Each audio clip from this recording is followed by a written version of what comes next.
Hello everyone. Good morning to all of you.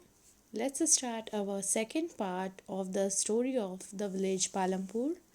Our topic is introduction.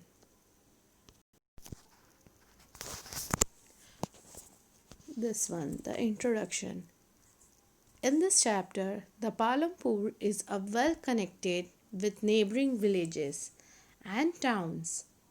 It is a big village named as Raiganj, which is 3 kilometers from Palampur. An all weather road connects the village to Raiganj and further on to the nearest small town of Shahpur. Many kinds of transports are visible on this road, starting from block carts, tanga, bogies, loaded with jaggery. All of you know that jaggery is also known as gur in Hindi, and other commodities to motor vehicles like motorcycles, jeeps, tractors, trucks, and whatever vehicles we can see in at the village.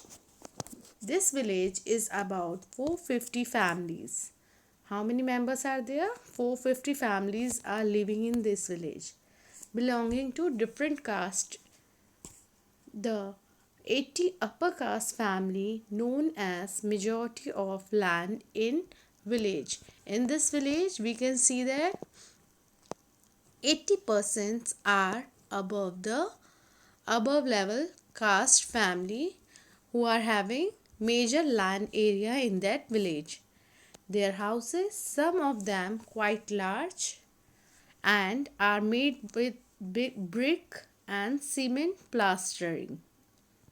The SC, the scheduled caste, comprises one third of the total population of the village and lived in a very small corner of the village, and they are having the smaller houses, some of which are only made up of mud and straw. Most of the houses are having electric connections.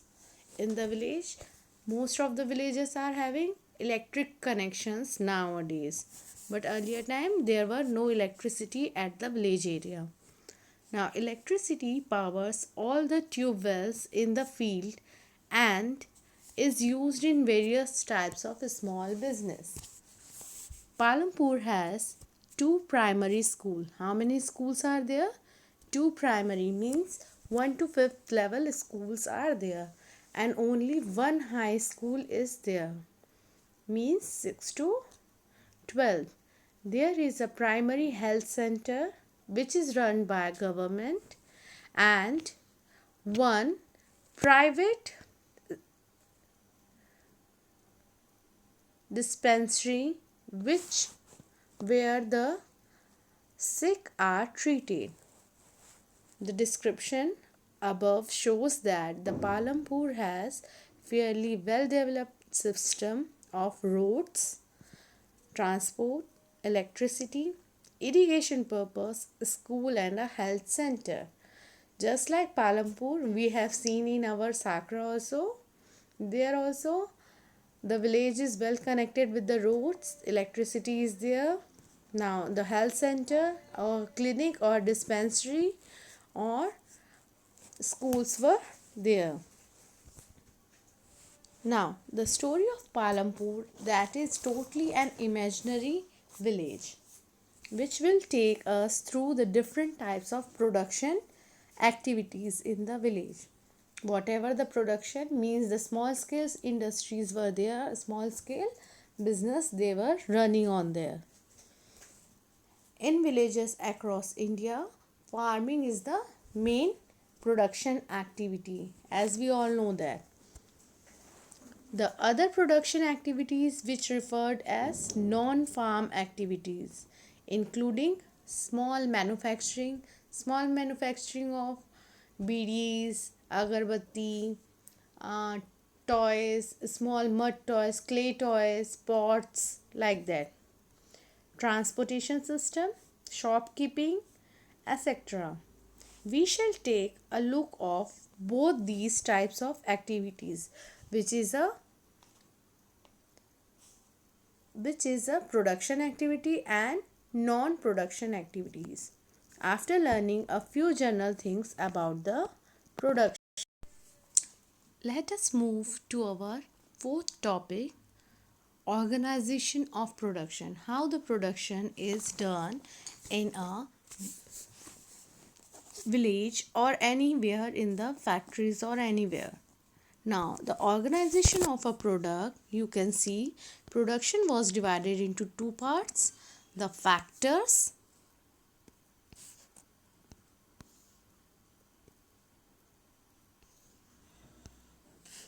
and its meaning. In production, the factors. The first part is factors. Factors means which affect production of goods and services are land, labor, physical capital and human capital. We have seen these words earlier in our points to be remembered. I had explained you the meaning of these words. The land which we are using for growing crops, the labor who are working in at the village area or the fields, the physical capital, the capital which required to purchase things, materials, pesticides, seeds, etc., and the human capital, the work of a human. Now let us study in deep about land, which is the one factor of a production. Land is a basic natural resource required as an input in any production activity. It is fixed in nature. It is a fixed type of assets which will give you a production activity in a future means. Second one is labor. It means physical and mental efforts put in by human beings during the process of production. Labor, all of you know that the labor who are the physical structure of the land, and it is one of the most important factor of producing any things. Third topic is our physical capital. It means variety of inputs required at every stage of production such as tools and raw material. Tools, we are required tools at village area and also a raw material, seeds, pesticides, etc. Now physical capital is again divided into two parts, the fixed capital and working capital. First one, the fixed capital.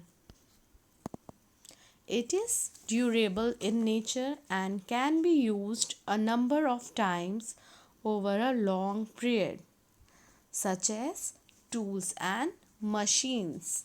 A fixed capital used for many years, like a tractor, other equipments used by a farmer.